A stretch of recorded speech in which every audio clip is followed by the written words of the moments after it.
안녕하세요. 2021년 1월 18일 월요일 북유럽 연구소의 북극영어입니다. 지난밤 스웨덴에 무슨 일이 있었나? 3주차 소식입니다. 사회적 거리두기로 약속도 없고 폭설과 강추위가 새해 인사를 하는 바람에 저는 추리소설을 쌓아놓고 시간을 보냈습니다. 더 이상 읽을 책이 남아있지 않을까봐 걱정이 되기 시작했는데요. 그래서 아껴 읽느라 재미없는 책 한 권, 추리소설 한 권, 이렇게 번갈아 읽고 있습니다. 여러분은 어떤 새해를 보내고 계신가요?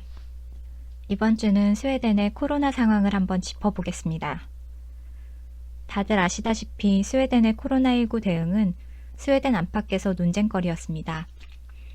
스웨덴 과학자들이 스웨덴의 방역 방식에 대해 반대 성명을 내기도 했지만 안데슈 테근의 스웨덴 질병감염청장은 고집을 꺾지 않고 최소한의 통제를 이어갔는데 확진자와 사망자 증가세가 도통 나아지질 않았습니다. 지난주 스웨덴의 코로나로 인한 사망자 수가 1만 명을 넘어섰는데 지난 한 달 동안 발생한 사망자 수만 2천여 명이었습니다. 확진자 수야 무증상 환자가 많고 검사 수에 따라 달라지니 그렇다 치지만 사망자 수를 줄이지 못한 것은 실책이라고 볼 수 있겠습니다. 급기야 지난해 말 스웨덴 국왕까지 스웨덴의 방역은 실패했다고 말하며 불편한 심기를 전했습니다. 그 사이 스웨덴의 대응 방식도 조금씩 변했습니다. 지난 봄부터 자유롭게 재택근무를 하도록 지시했고 여름부터는 검사 수를 늘렸고 가을 무렵부터는 50인 이상 집합 금지를 시작으로 30인, 15인 등으로 모임 가능 인원을 계속 줄여갔습니다. 크리스마스에도 되도록 가족 방문을 자제해달라고 요청했고 스키장 등의 영업을 중단했으며 헬스클럽이나 마트에서도 인당 10제곱미터의 거리를 확보하도록 한정적인 영업 지침을 내렸습니다. 지난주에는 도시 봉쇄를 가능하게 하는 법규를 의회에서 통과시켰고 등교 가능 연령을 18세에서 16세로 낮췄습니다. 대중교통 안에서 마스크를 쓰도록 하는 것도 지시했습니다. 어쩌면 현재 대한민국과 비슷한 정도의 방역 지침이 내려진 셈인데요.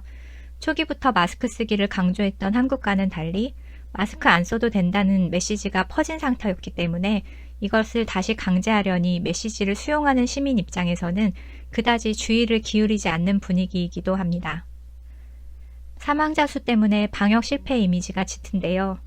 17일 현재 스웨덴의 코로나19 사망자 수가 1370명, 스웨덴보다 인구가 5배 많은 대한민국의 코로나19로 인한 사망자 수가 1236명이니까 치명률로 보면 거의 50배가량 차이가 납니다.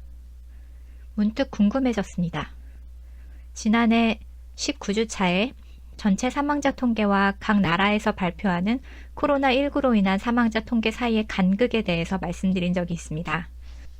전년 동기 대비 코로나로 인한 사망자 수를 초과 사망자 수에 비해서 축소해 발표하는 나라가 있었고요. 대표적으로 이탈리아와 터키가 그랬었죠. 반면에 기저질환이 있더라도 코로나로 사망 시점이 앞당겨진 것으로 보고 사망 원인을 코로나로 기록하는 나라가 있는데 대표적으로 스웨덴과 벨기에가 그랬습니다. 그래서 초과 사망자 수와 코로나19로 인한 사망자 수의 차이가 크지 않았습니다. 그렇다면 지난해 전체 사망자 수와 코로나로 인한 사망자 수를 비교하면 과거 대비 코로나로 인한 초과 사망자가 어느 정도인지 알 수 있겠죠? 스웨덴의 통계청 자료를 보면 2020년 스웨덴의 사망자 수는 95,022명, 2019년의 사망자 수는 88,766명인데요. 2019년은 예년 대비 유난히 사망자 수가 적은 해였습니다. 그래서 과거 10년 연평균 사망자 수가 9만 명이었는데요. 그렇게 되면 평년 대비 지난해는 5,000명가량 사망자가 증가했다고 볼 수 있겠죠. 퍼센트로 보자면 5.5%가량 증가했다고 보면 됩니다. 그럼 지난해 스웨덴에서 코로나로 인한 사망자 수가 1만 명인데 전체 사망자 숫자가 5,000명 늘었으니까 그럼 이건 어떻게 된 거지? 하는 궁금증이 생깁니다. 사망자 수만 놓고 단순 비교하기가 어렵기 때문에 사망률을 한번 살펴봤습니다. 나라별로 인구 규모의 차이가 있으니까 1000명당 사망자 수 통계 이렇게 해서 통계를 보는데요. 이것을 일반 사망률 또는 조사망률이라고 합니다. 인구 대비 사망자 수를 살펴보는 건데요. 예를 들어서 스웨덴이나 일본은 한국보다 사망률이 훨씬 높습니다. 왜일까요? 한국의 의료 시스템이 훨씬 훌륭해서일까요? 인구 구성 때문입니다. 노령 인구 비중이 높은 나라의 경우 당연히 사망률이 높겠죠. 그래프를 보시면 한국은 2010년 일반 사망률이 5.1에서 매년 0.1씩 상승해서 2018년에는 5.8, 그러니까 1000명, 인구 1000명 중에 1년에 5.8명이 사망한다 이렇게 보시면 되고요. 2020년은 잠정 6.4로 나오네요. 2018년 이후 0.2% 이상씩 상승한 이유는 요즘 이야기 많이 나오는 낮은 출산율과도 상관관계가 있겠습니다. 일본은 2010년 9.5에서 2018년 11까지 올라간 상황입니다. 스웨덴은 지난 10년간 일반 사망률이 9.1에서 9.3 수준이었고요. 2020년 역시 9.1. 그러니까 인구 대비 사망자 비율로 보면 전년과 큰 차이가 없습니다. 이렇게 되면 약간 의아하기도 합니다. 코로나19에도 불구하고 사망자 수의 증감은 평균치에서 크게 벗어나지 않는 셈이 되거든요. 한국의 자료를 조금 더 자세히 살펴보고 싶은데 아직 11월, 12월 전체 사망자 수가 올라오질 않았습니다.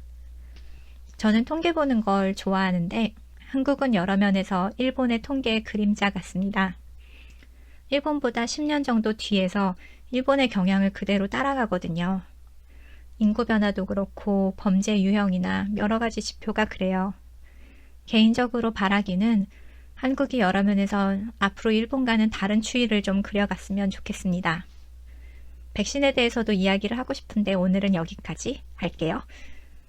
사회적 거리두기 2.5단계는 연장됐지만 마음만은 가까운 겨울을 보냅시다.